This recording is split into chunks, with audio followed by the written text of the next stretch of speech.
All right, good morning. Thank you all for coming again. Today we will be reviewing what we went over last time when we met. A problem that we're having here at Cal Westfield Middle School, and it seems to be a major problem, is chronic absenteeism. As of today, this school year, we have 96 students who are chronically absent. When we talk about chronic absenteeism, that is students who miss more than 10% of the days that we are enrolled. Our current enrollment is 381 students. So out of those 381, 96 are chronically absent. That's 25% of our student body, which we know is a quarter of the student body. So that's a major problem. Again, chronic absenteeism by the state of Alabama, we are required to have 180 instructional days per year. So a student who is chronically absent misses a minimum of 18 days at school year, which is 10%. Right now we have students who've been out for 25 days, 56 days, so on and so forth. So this is an issue. We do know that the students, in order for them to learn, need to make sure that they are at school and they are able to get this direct instruction that they need for teachers. So the purpose of this meeting today is for us to discuss what are some different solutions that we can come up with in order to increase our attendance here at school. Now, one thing that I looked at was, me being the school leader, was them saying we should reduce the number of suspensions. However, when I looked at the students who were absent excessively, it wasn't even the students that are being suspended. It's other students. So I'm gonna not use that. I'm gonna continue to suspend the students. So, but for some situations, that may be a case to reduce the number of suspensions. So maybe come up with some different things such as after school detention, in-school suspension, such as retrain. But even with in-school suspension, that still takes away with the students, having that direct instruction from their teachers. But maybe after-school detention, Saturday school, PE detention, and things of that nature. Does anyone else have any solutions or things that we can do to try to work and just increase the attendance here at the school? Yes, ma'am, you go ahead. We can, I like to counsel the students, because I think the students need to take ownership.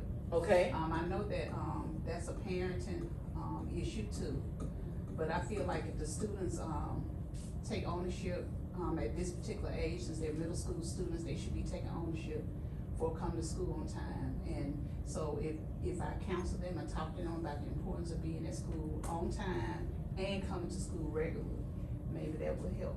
Okay, and I'm gonna say something about what Ms. Jones said. She said counseling the students so they can take ownership of them coming to school on time. Now, one thing that I did read, it was talking about how the agent at different ages are responsible for children going to school. For example, by the time children reach 10, 11, and 12th grade, some of them are able to drive, they catch rides with their friends, and sometimes by that age, parents give the children the option of, hey, do you want to go to school or not? So the agent of who's responsible for children being at school at different age groups changes, because we know kindergarten, middle school, they're not able to drive.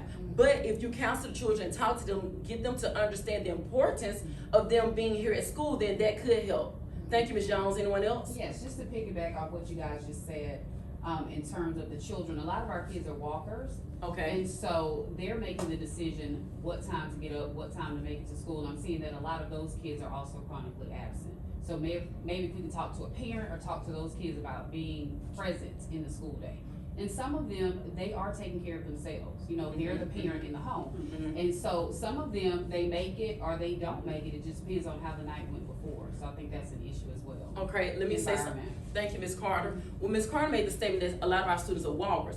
Now, when we talk about walkers, another thing we need to consider is inclement weather. How does that affect students on days when it's raining bad, so on and so forth? A lot of students sometimes don't have umbrellas, rain boots, raincoats. So honestly, Ms. Jones, as the counselor, and we have a social worker and things of that case, if we have allocation where we may be able to purchase some of those things so that when students have to walk in inclement weather, they're still able to come to school, and that won't be something that stops them. Thank you, Ms. Carter. We live in the rainiest city in the nation. Yes, ma'am. Absolutely, yeah. All right, thank you. Anybody else? Yes, sir. Well, maybe you could have like a designated resource teacher, anybody like that who can purchase, like if we have a vehicle that they could go around and pick kids up during the week if they can't make it to school or if it's raining or anything like that. Okay, thank you. And Coach Arrington said that we had a designated vehicle that could go around and pick up people. And I know some schools have, parent volunteers, and of course you have to get that cleared, so on and so forth. But if you have parent volunteers, and if we have resources where you can provide someone to drive and pick up the students, that would help as well. All right, thank you, Coach Arrington. I would like to say, by me doing attendance, I try to generate letters.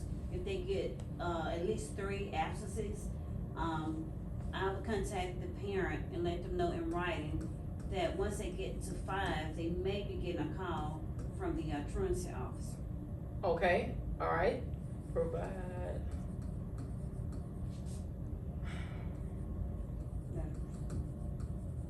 All right, thank you. So Ms. Wells stated that when they get to 5, and I think that's a good number. Somebody told me that the number is 10 when we get cited. But I think that 5 is a good number because honestly, when you get to 10, you're not that far away from 18, which is considered to be chronically absent. So 5, I think, is a good idea too. Now, another thing that I read as far as when we talk about ages and people being responsible for being absent, the parents, to me, there should be some stronger consequences in place. And I don't know if it sounds harsh or not, but the parents, to me, I know a long time ago, then the parents have to go to court, jail time. There needs to be some type of fine. And I'm not. Some people are low income, and you may say, "Well, I don't have any money. I don't know. We don't need to be like the IRS, where we can take something from them." Because honestly, I don't think that they understand the seriousness and how important it is for their children to be at school on time from a day-to-day basis. All right, so I think all those things would be good. Anything else? Any other solutions? Yes, ma'am. We have a fit family intervention team that it would be a solution, but that would be, to me, like a last resort. Because what the fit family intervention team does, they work with the police department. It's like a little branch off from the police department, and they go into the home and they meet with the entire family about whatever issues going on, whether it be the students not attending school regularly, they have excessive tardies, or they having some type of other problems in the home.